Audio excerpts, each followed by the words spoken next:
বদলে যাচ্ছে পৃথিবীর অভ্যন্তরীণ আকৃতি। পৃথিবীর অভ্যন্তরীণ গঠন ক্রমাগত পরিবর্তন হচ্ছে।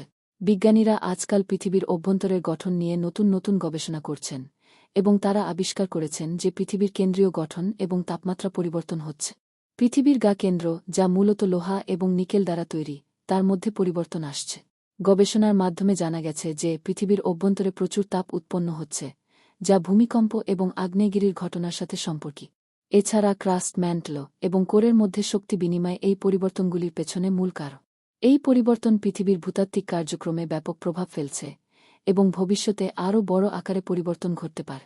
পৃথিবী একটি জীবন্ত গ্রহ এবং এর অভ্যন্তরীণ গঠন ও গতিবিধি সম্পর্কে আমাদের আরও জানার প্রয়োজন। এই পরিবর্তনগুলো আমাদের পৃথিবীকে আরও বেশি উত্তপ্ত ও গতিশীল করে তুলছে। আমাদের জন্য গুরুত্বপূর্ণ যে আমরা এই পরিবর্তনগুলির প্রভাব সম্পর্কে সচেতন থাকি এবং এই বিজ্ঞানসম্মত আবিষ্কারগুলি বুঝে চলতে থাক। আমাদের নিউজ চ্যানেলে আরও কিছু নতুন বিষয় জানতে চাইলে সাবস্ক্রাইব করুন এবং কমেন্টে আপনার মতামত জানিয়ে দিন।